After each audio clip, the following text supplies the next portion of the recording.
Dia kata tiadanya iman dalam diri kita, tiadanya Islam pada diri kita, maka tiket yang pertama untuk kita memasuki syurga Allah Subhanahu Wa Taala itu telah ternafi.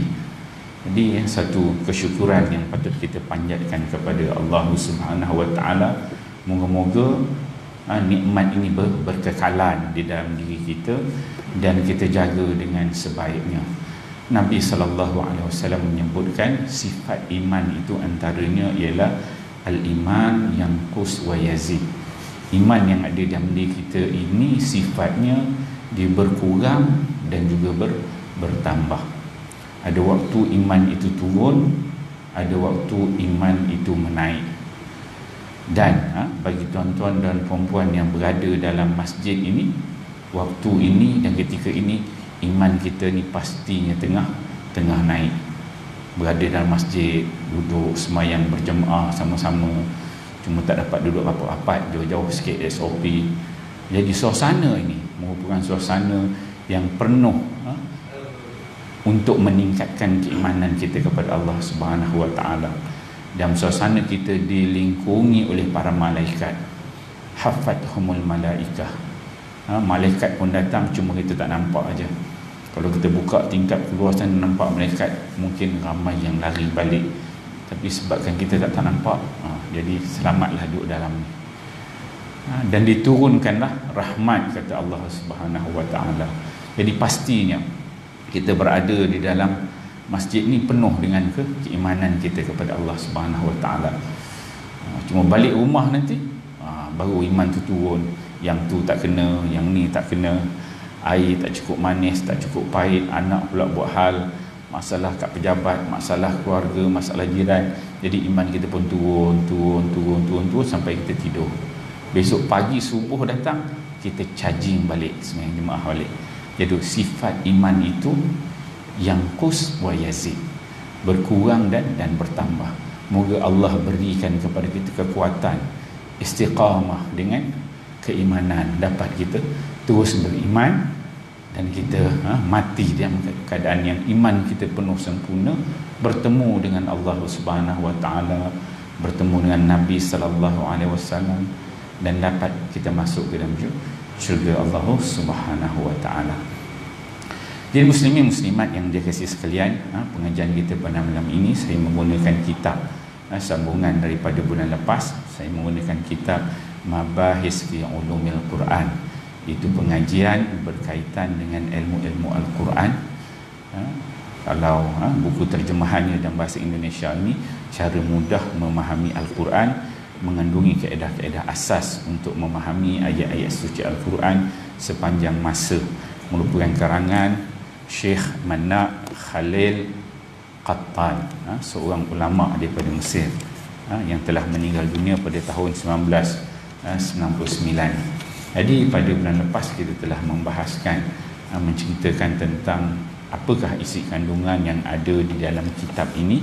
Ada berapa bab semuanya, ada sekitar dalam 20 bab lebih.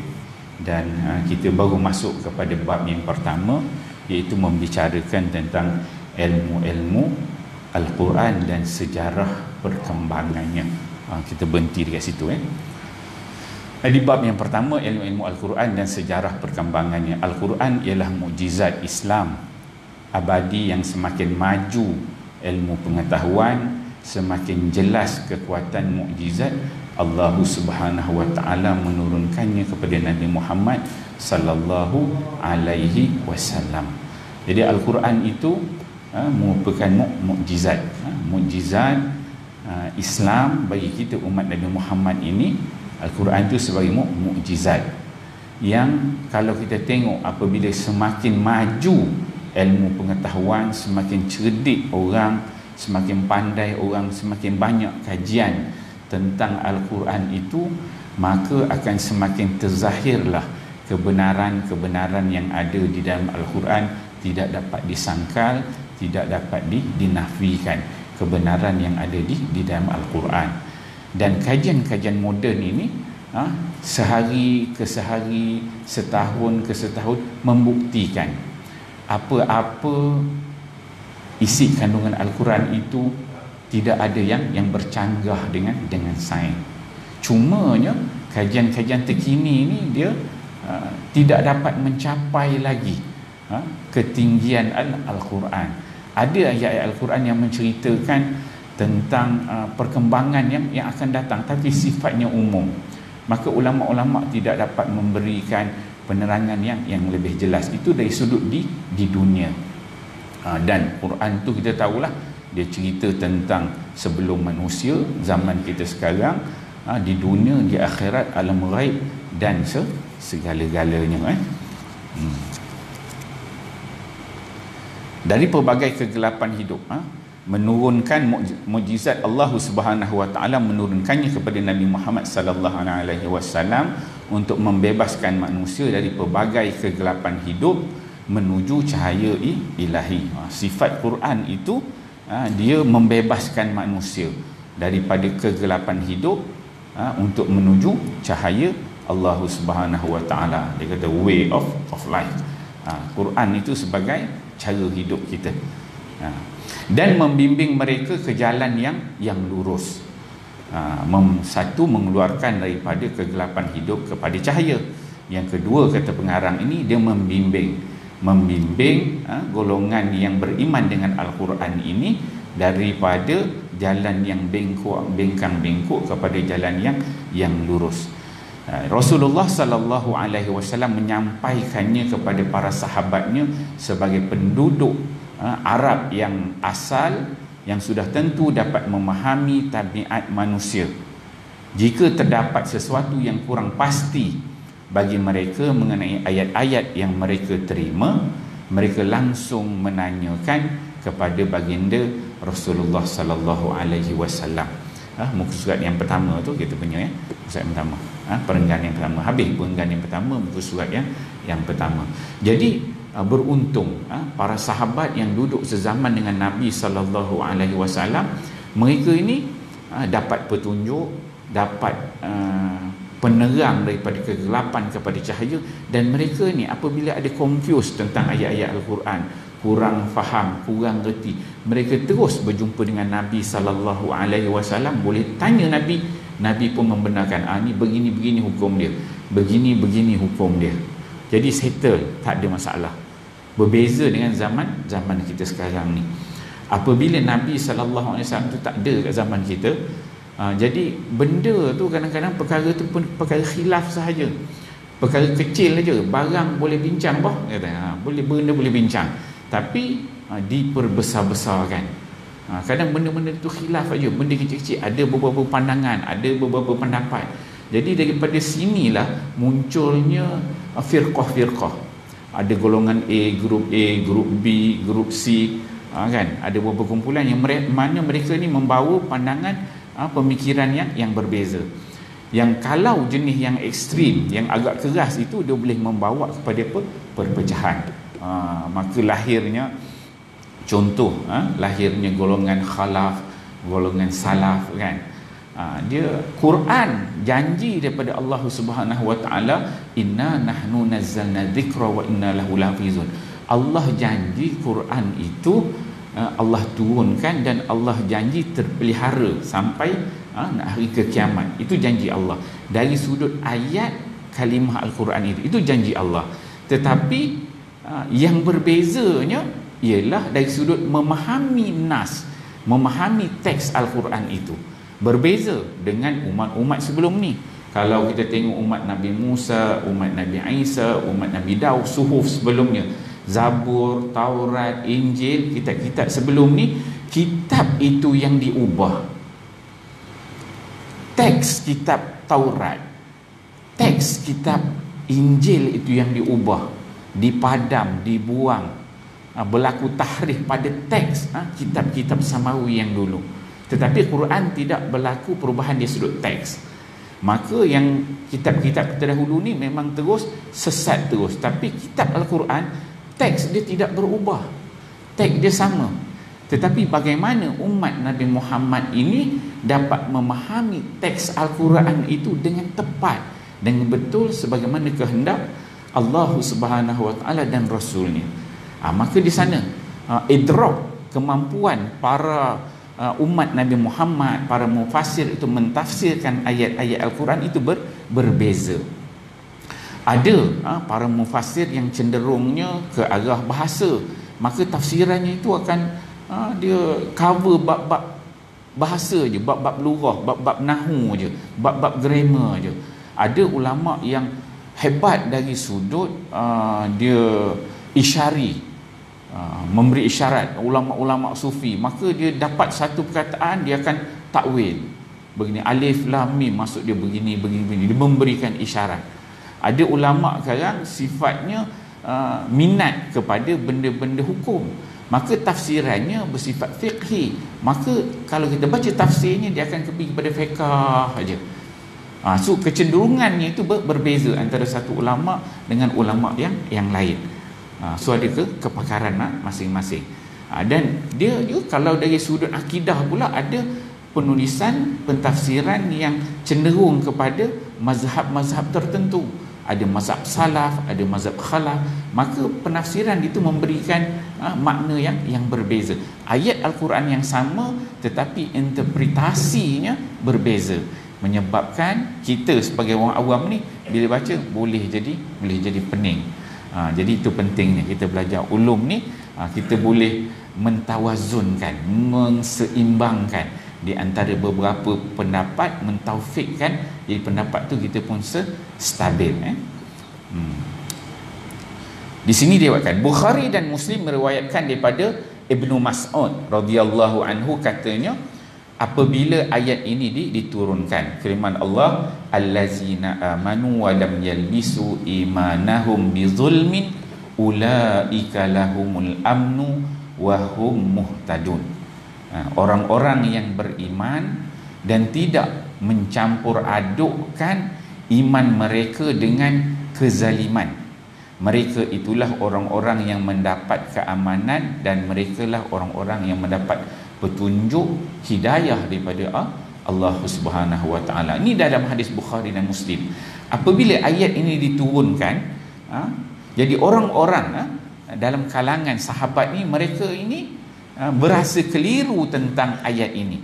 Lalu mereka bertanya kepada Nabi sallallahu alaihi wasallam, wahai Rasulullah, mana ada orang yang tidak menzalimi dirinya? Sebab dikatakan allazina amanu wa lam yalbisu imanahum bizulmin ulaika lahumul amnu wa hum muhtadun. Orang-orang yang beriman dan mereka ini, orang yang beriman ni tidak mencampur adukkan keimanan dan juga kezaliman, tidak melakukan kezaliman, barulah mereka ini dikatakan sebenarnya orang-orang yang beriman dan mereka ini mendapat petunjuk. Jadi para sahabat ni keliru. Takkanlah kita ni tak buat silap langsung, tak buat zalim langsung, baru kita ni disebut sebagai orang yang beriman. Jadi sahabat keliru. Kemudian beliau menjawab, pemahamannya tidak seperti yang kamu sekalian fahami, kata Rasulullah. Bukan begitu sepatutnya yang difahami.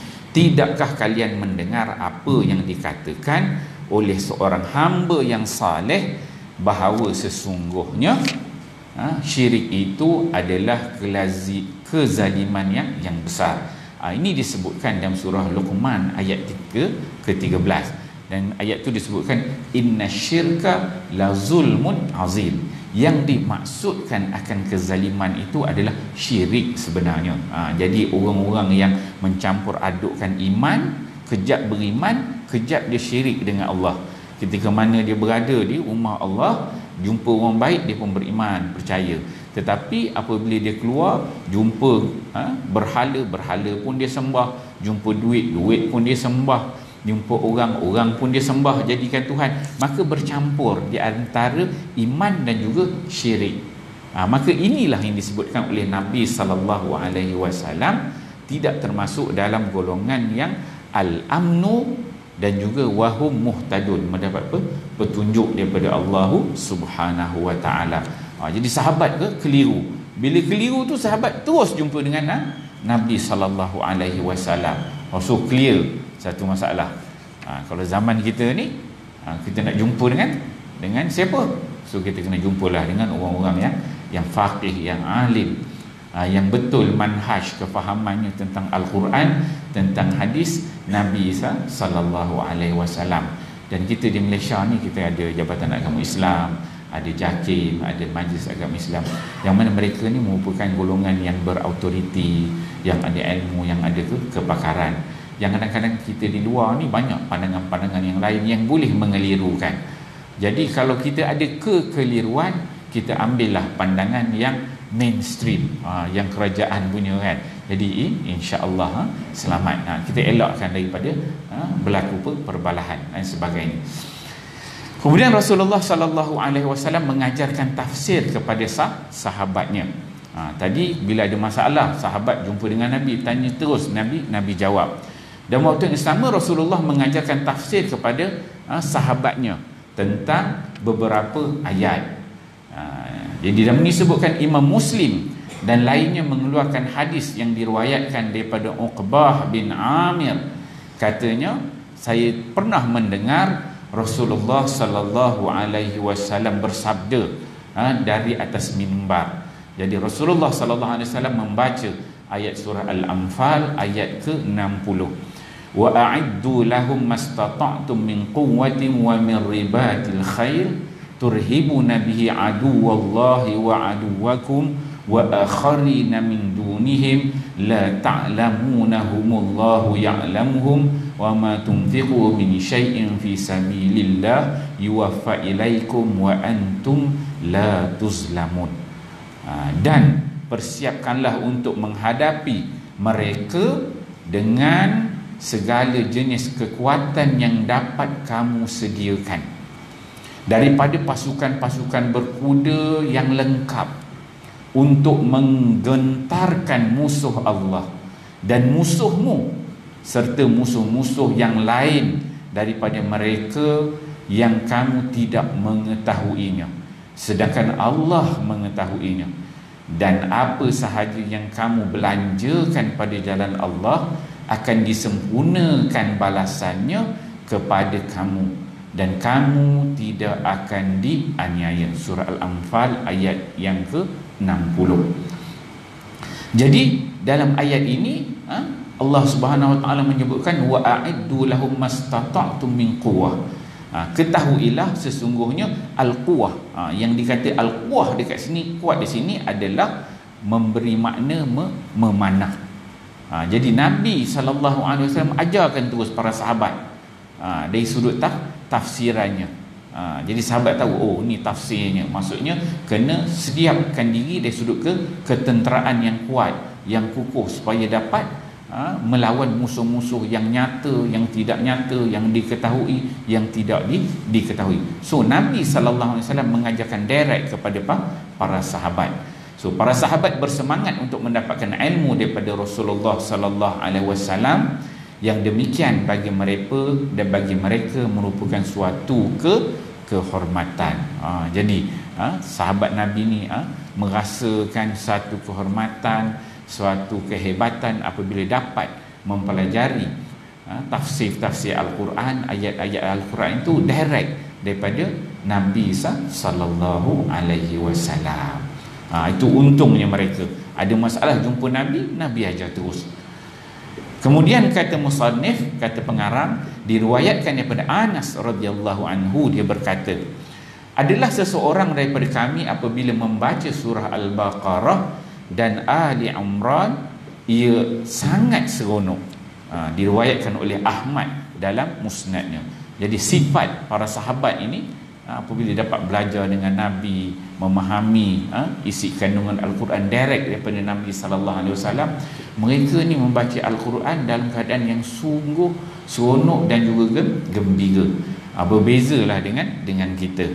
Sebab apa kita tak berapa gembira? Baca pun tak berapa nak boleh. Kadang-kadang tajwid tak berapa betul, panjang pendek tak berapa betul, dan yang lagi besar pada itu, kita tak berapa seronok sebab kita tak faham makna yang ada pada ayat-ayat Al-Quran tersebut. Sebab itu kalau kita tengok dalam hadis Nabi sallallahu alaihi wasallam, ada waktu dan ketikanya para sahabat ni boleh semayang berjuzuk-juzuk, baca cukup panjang. Sayyidina Uthman bin Affan pernah satu ketika dia semayang di tepi Kaabah, dia datang selepas Nabi SAW wafat, dia pergi ke Mekah, dia pernah dia semayang. Lepas solat Isya dia semayang sampai subuh, habis dia baca 30 juzuk Al-Quran. Sebab apa mereka ni boleh semayang? Sebab bukan setakat dia dengar bacaan, tetapi dia faham cerita. Satu cerita, satu episod, dan benda tu serap dalam hati mereka. Bukan setakat kadar baca. Sebab itu boleh duduk berjam-jam lama. Sebab apa? Faham. Ini kita kena ambil peluang ni. Sementara Allah bagi umur dekat kita belajar. Bukan setakat kita baca tu dah kena lah dah. Baca, tajwid, kena belajar. Di samping tu kita kena upgrade supaya kita dapat memahami isi kandungan Al-Quran itu. Memahami. Paling kurang kita memahami secara literal, terjemahan dia. Kalau nak tafsir ni lagi dalam lah. Penafsiran itu lagi dalam. At least secara literal, perkata kita dapat tahu ceritanya. Sebab itu sahabat dia boleh duduk berdiri lama. Tabi'in, orang yang faham, yang bidang Quran ni boleh lama. Sebab dia macam kita lah, macam kita bersembang. Macam mana kalau kita boleh pergi duduk kedai mamak, boleh duduk berjam-jam ngetih kan, duduk kawan 4-5 orang, jumpa gang, lama tak jumpa kan, sesekali buat reunion, jumpa 6 orang satu gang sekolah dulu, boleh duduk 5-6 jam sembang tajuk tu, sembang tajuk ni, habis tajuk ni, cerita itu, cerita ini, teringat kisah yang ni, tajuk ni pula masuk, orang ni pula cucuk tajuk ni lah, kenangan itulah, kenangan inilah. Kita boleh duduk berjam-jam lama, tak boring, relax, boleh maintain. Dan habis itu rasa lama dah, dekat subuh dah tak sedar.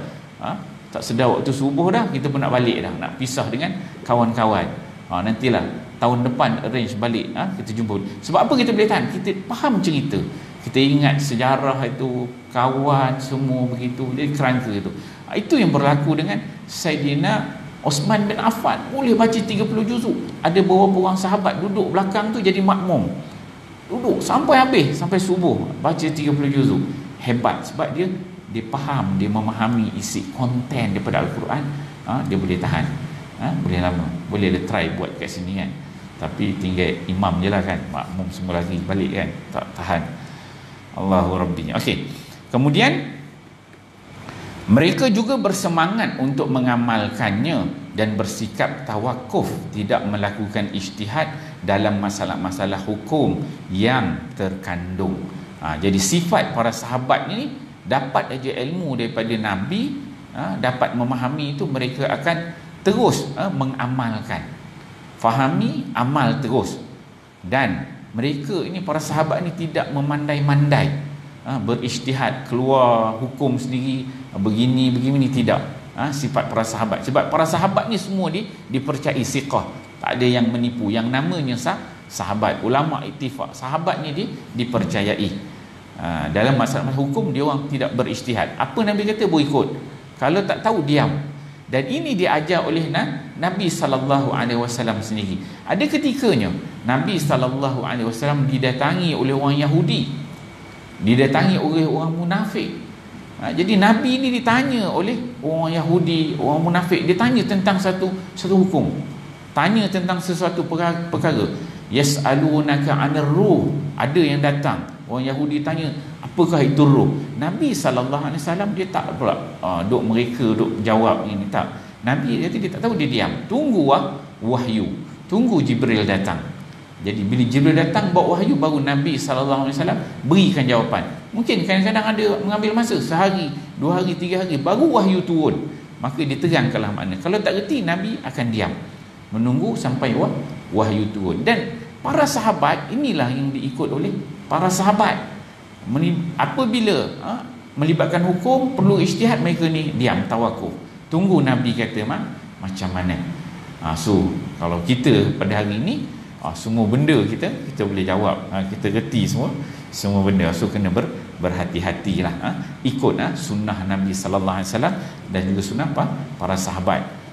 Kalau kita tak tahu tu, sebut tak tahu tu disebut sebahagian daripada agama. Bila kita kata tak tahu, wallahu alam, itu merupakan sebahagian daripada agama, dia katakan. Abu Abdurrahman As-Sulami meriwayatkan, orang-orang yang biasa membaca Al-Quran kepada kami seperti Uthman bin Affan, Abdullah bin Mas'ud dan lain-lainnya.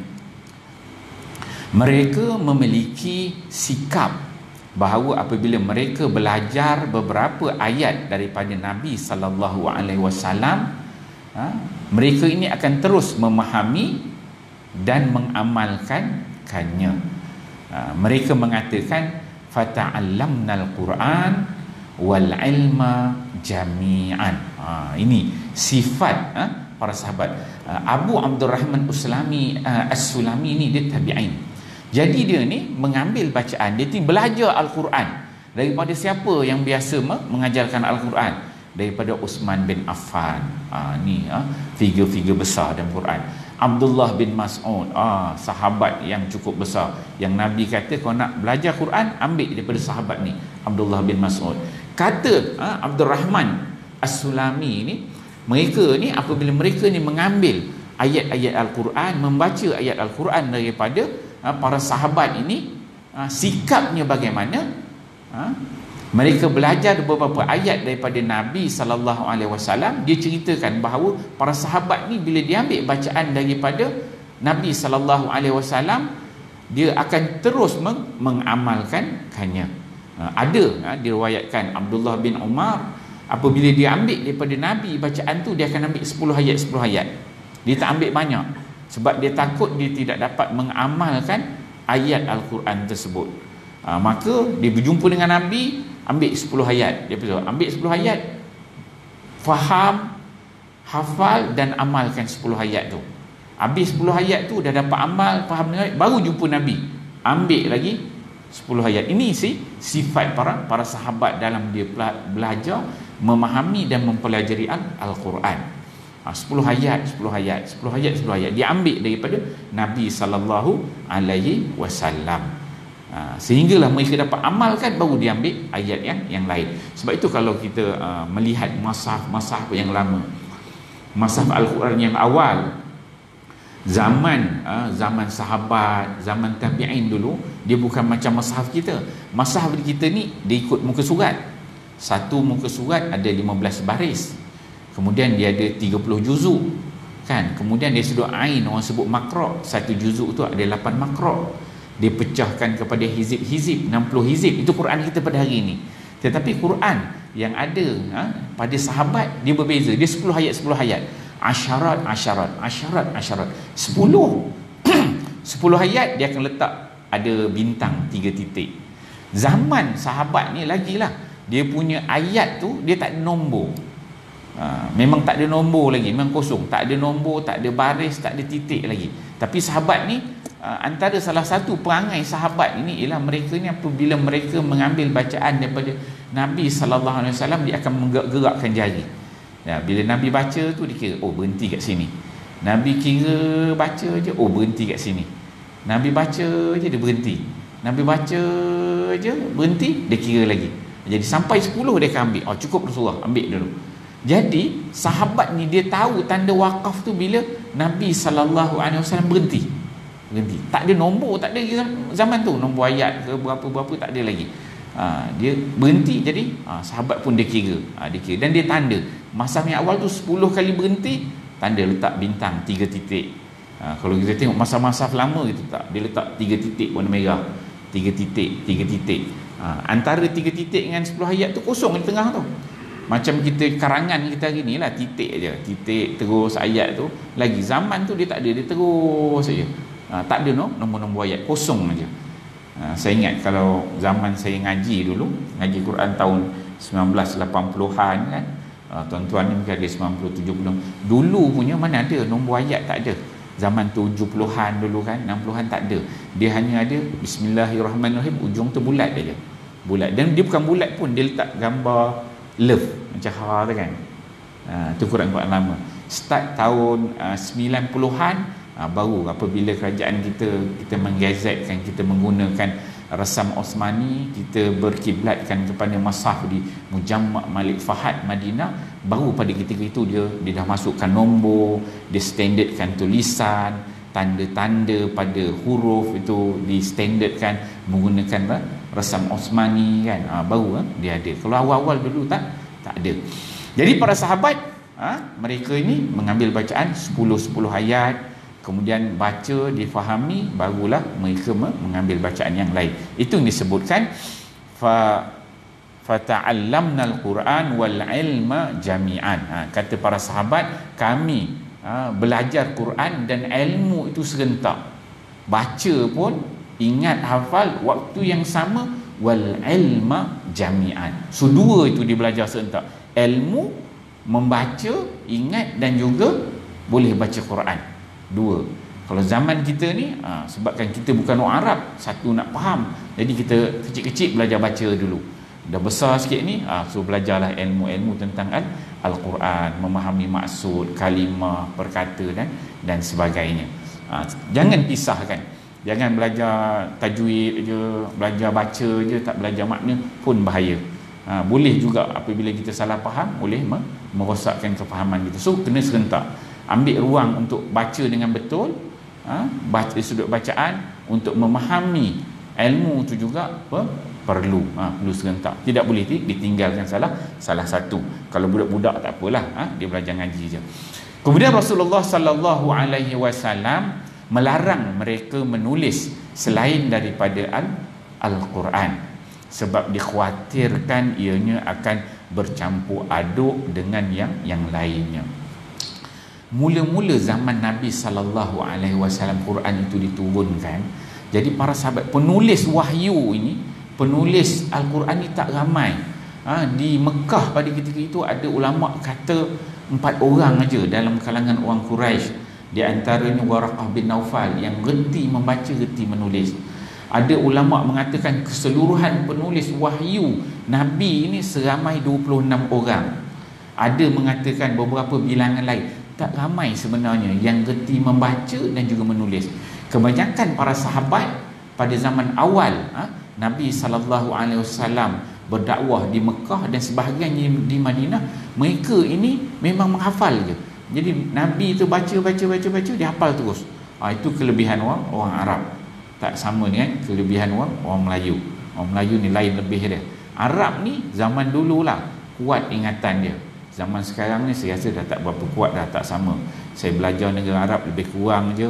Saya pun tak ingat, dia pun tak ingat juga. Rupanya ingat power sangat Arab tu kan. Kita duduk dalam kelas ngapal, ada lupa tengok Arab tu nampak macam power, tapi bila tanya nampak tak jawab juga rupanya. Dia pun lupa. So Arab dulu kuat lagi ingatan kan. Arab sekarang mungkin dah kurang sikit, mungkin banyak makan benda-benda makanan ringan nampaknya. So zaman Nabi tu memang antara kelebihan mereka ni, Allah anugerahkan orang Arab ni dengan kuat ingatan. Semua benda dia hafal. Antara yang hebat ialah Sayyidina Abu Bakar As-Siddiq. Sayyidina Abu Bakar As-Siddiq ni dia boleh ingat. Kalau orang Mekah ni kalau dia ada masalah tentang keturunan, tentang kabilah-kabilah, mereka akan cari Sayyidina Abu Bakar As-Siddiq. Jumpa seorang, dia sebut nama je, sebut nama Sayyidina Abu Bakar, dia sebut dia ni daripada bin ini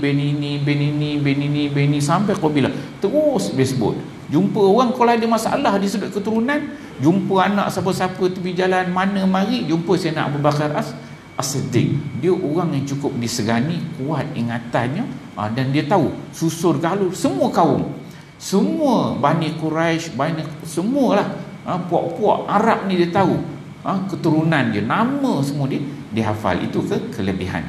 Dan Quran ni pada peringkat awalnya, asasnya memang disimpan di dalam dada-dada para sahabat dalam bentuk hafalan. Dia bukan dalam bentuk tulisan. Quran itu asalnya bentuk hafalan. Dia bentuk bunyi sebutan daripada mulut Nabi SAW. So sahabat semua hafal. Dia bukan dalam bentuk tulisan. Kalau tulisan ni tak semestinya boleh baca. Sebab tulisan ni kalau ada orang mengajar dari sudut tulisan baru boleh baca. Tapi kalau hafal ni lagi mudah. Dengar, hafal terus. Sebab itu kalau kita anak kecil-kecil, kita belajar ngaji kan, umur 5 tahun, 6 tahun, mana dia nak baca payah, dia lagi mudah dia hafal. Dengar tu dia hafal tu. Sambil dengar. So hafalan itu lagi serap, lagi mudah daripada bertulis. Tulis ni nak baca semua ni banyak. So Arab tu memang asasnya dia dihafal. Semua dalam bentuk hafalan. Dan zaman penulisan Yang awal zaman Nabi, zaman sahabat tu memang dia tulisannya dia baru sangat. Orang yang boleh membaca, menulis ni tu terlalu sedikit. Perkembangan dia sudut boleh membaca dan juga menulis sedikit. Maka dalam ini Nabi SAW menyebutkan, dia kata Muslim meriwayatkan daripada Abu Sa'id Al-Khudri bahawa Rasulullah SAW bersabda, la taktubu anni wa man yaktub aini ghairal qur'ani falyamhuh wa hadithu anni wala haraj wa man kadzdzaba alayya muta'ammidan falyatabawwaq maq'adahu minan nar. Jangan sesekali menulis sesuatu apapun daripadaku. Barang siapa menulis sesuatu selain Al-Quran daripadaku, maka hapuslah. Bercakaplah mengenai sesuatu yang datang daripadaku, itu tidak mengapa. Tetapi barang siapa yang berdusta atas namaku dengan sengaja, maka nerakalah tempatnya. Zaman Nabi SAW ketika Quran itu diturunkan, Nabi memberikan peringatan. Ini pada peringkat awal.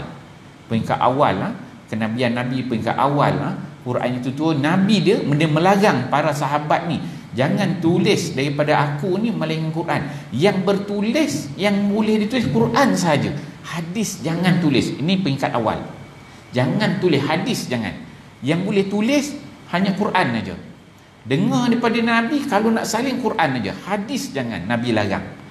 Nabi hanya membenarkan hadis tu, dengar daripada Nabi tu, boleh cerita. Okey, Nabi kata begini-begini, Nabi kata begini-begini, hanya ceritakan.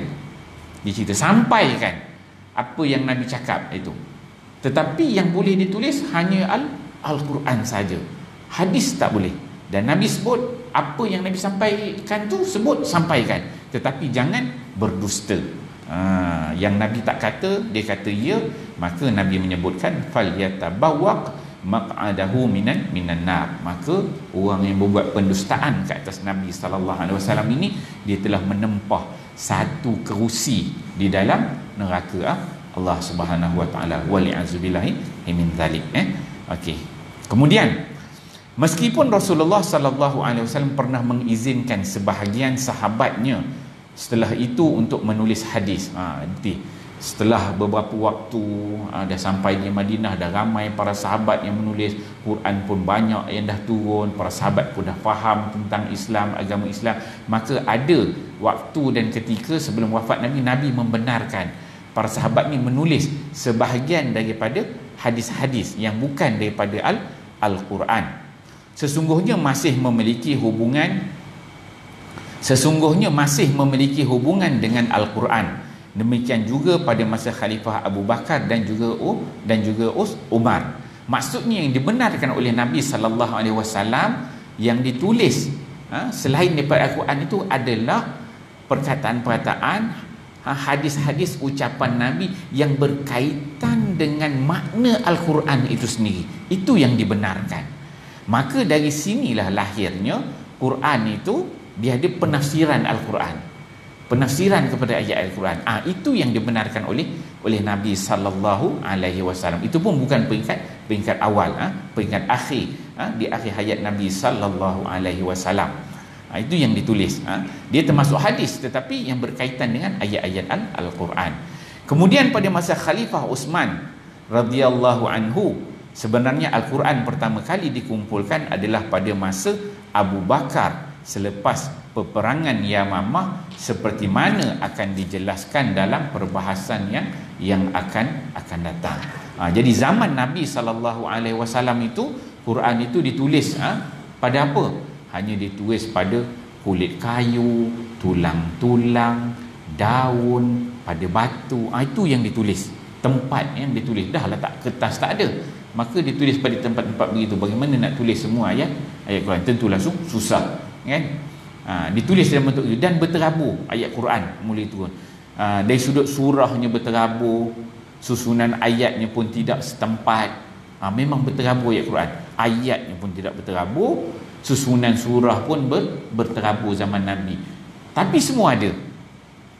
Ada 30 juz Al-Quran. Ada dekat mana? Dalam dada-dada para sahabat. Mereka hafal semua. Cuma dari sudut menulis, tertulis memang berterabur.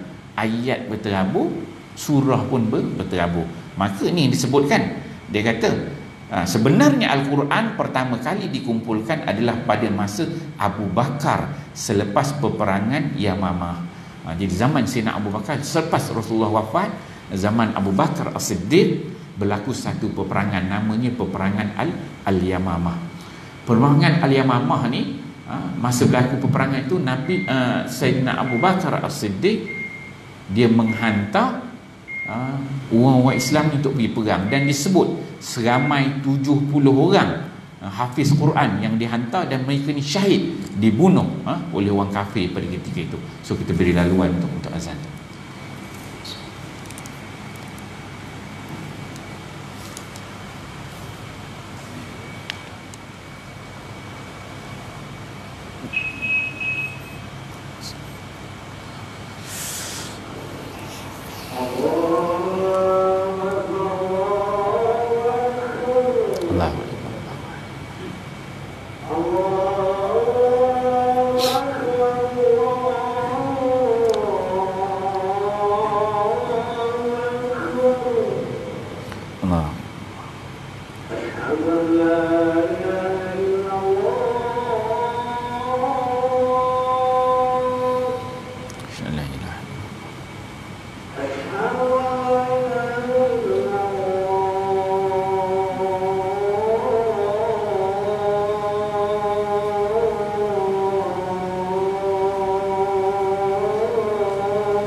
Muslimin muslimat yang dikasihi sekalian, kita sambung sikit lagi.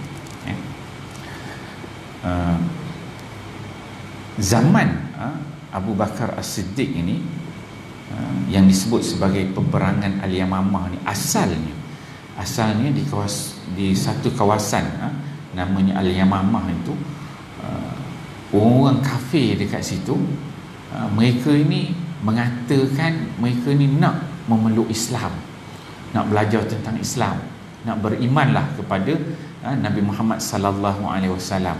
Jadi Sayyidina Abu Bakar As-Siddiq ni dia gembiralah. Dia gembira, maka Sayyidina Abu Bakar As-Siddiq dia hantar para hafiz Quran, nak ngajar Quran ni lah, nak bagi faham tentang agama Allah ni, hantar seramai 70 orang para hafiz Quran, para hufaz ni pergi ke Al-Yamamah sana untuk mengajarkan. Sebenarnya itu merupakan satu trik yang dibuat oleh orang kafir. Sebenarnya mereka nak membunuh orang Islam. Maka pada ketika itulah disebutkan seramai lebih 70 orang hafiz Quran terbunuh. 70 orang hafiz Quran terbunuh. Zaman sahabat 70 orang hafiz Quran ni, yang dalam dada mereka ni ada 30 juzuk Al-Quran. Ramai nisbahnya tu kan, ramai. Jadi bila dah 70 orang mati tu, jadi menyebabkan Sayyidina Umar Al-Khattab dia risau. Quran ini hilang daripada dada-dada para sahabat. Ramai para hafiz yang mati, 70 orang. Bahaya ni. Maka Umar pun jumpa Sayyidina Abu Bakar, bincang macam mana Quran ini. Quran masa tu ada, semua ada, tetapi surah berterabur, ayat berterabur, pada sahabat ni sikit, sahabat ni sikit, sahabat ni sikit. Memang berterabur. Tak ada lagi Quran 30 juzuk tu, tak ada. Maka bincang-bincang. Pada peringkat awalnya Abu Bakar As-Siddiq dia tak setuju. Dia tu tak boleh buat ni bid'ah ni, bid'ah ni.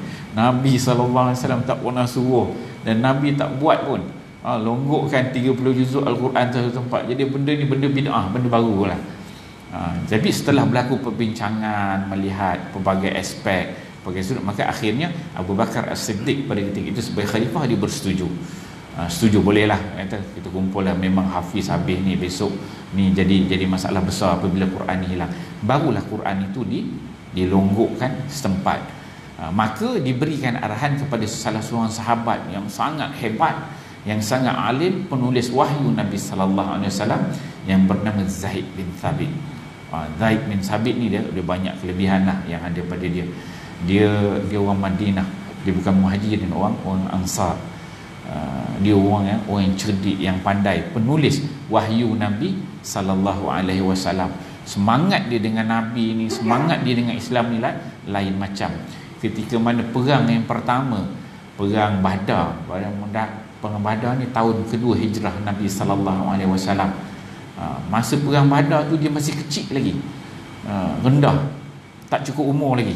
Memang tak dapat vaksin, nak pergi masjid memang tak dapat, bawah 12 tahun tak ambil vaksin lagi. Jadi tak boleh nak pergi perang. Jadi dia pergi minta kebenaran dengan Nabi, nak pergi juga perang. Angkat kaki lah, buat tunjuk besar lah kan, cari lapik kaki biar nampak besar supaya dapat pergi perang. Maka tak dapat. Kemudian mak dia kata kamu kalau nak rapat dengan Nabi, hampir dengan Nabi, berjuang bersama dengan Nabi, maka belajarlah pandai-pandai, boleh membaca, boleh menulis. Sebab zaman tu orang membaca menulis masih sikit lagi.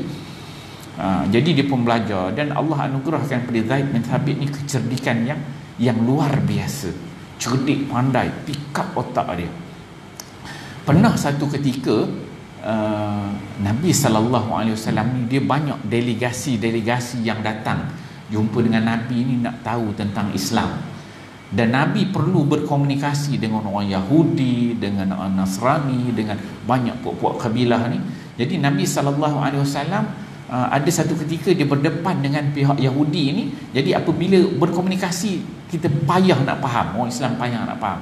Jadi Nabi mengarahkan Zaid bin Thabit ini, dia mempelajari bahasa Ibrani, bahasa orang Yahudi. Boleh baca, boleh cakap, boleh faham, boleh tulis. 4 benda. Baca, cakap, faham, boleh tulis. Satu bahasa yang tak pernah belajar. Disebutkan dalam masa 14 hari. Ada riwayat kata 19 hari, ada riwayat kata 14 hari, ada riwayat kata 7 hari je. Maksudnya Zaid bin Thabit dia boleh kuasai baca, faham, tulis, komunikasi, semua perfect. Itu kehebatan dia. Belajar satu bahasa asing selain daripada bahasa Arab. Cuba kita hari ni bagi satu bahasa Jepun contohnya, bagi bahasa Jepun 14 hari ataupun sebulan kan boleh kuasai itu. Tentu kita tak mampu. Itu kehebatan yang ada pada Zaid bin Thabit yang dianugerahkan oleh Allah Subhanahu wa taala. Dan Zaid bin Thabit ni lah antara sahabat yang hadir ketika mana Al-Ardul Al-Akhirah. Apa dia Al-Ardul Al-Akhirah? Di Nabi, sebelum Nabi wafat, dia ada 2 kali pembentangan Quran terakhir itu. Ramadan yang terakhir itu Nabi khatam 2 kali dengan Jibril alaihi salam. Itu the final of the Quran. Quran yang final, tak berubah susunan, baris, ayat, surah yang Nabi baca kepada Jibril alaihi salam. Dan disebutkan Zaid bin Sabit ni dia hadir ketika mana Nabi SAW membacakan Al-Quran kepada Jibril AS. Jadi Zaid ni dia tahu, cerdik, pandai dia tadi, dia tahu susunan semua. Dia penulis wahyu Nabi SAW. Jadi menarik Zaid bin Sabit. InsyaAllah kita berhenti dekat situ dulu. Pada muka surat ketiga kita habis perenggan atas tu ya. Nanti kita sambung muka surat keempat pada bulan depan ni, insya-Allah. Hari ni 2 bulan 11 ya. 21. Kita tengok seterusnya yang baik itu datang daripada Allah Subhanahu Wa Taala, salah silap daripada kelemahan diri saya. Kita baca doa sikit. Auzubillahi minasyaitanir rajim. Bismillahirrahmanirrahim. Alhamdulillahirabbil alamin wassalatu wassalamu ala asyrafil anbiya'i wal mursalin wa ala alihi washabihi ajmain. Allahumma ja'al jam'ana hadza jam'an marhuma wa tafarruqana min ba'dihi tafarruqan ma'suma wa la taj'alillahuma fina syaqiyyan wa la matruda wa la mahruma bi rahmatika ya arhamar rahimin.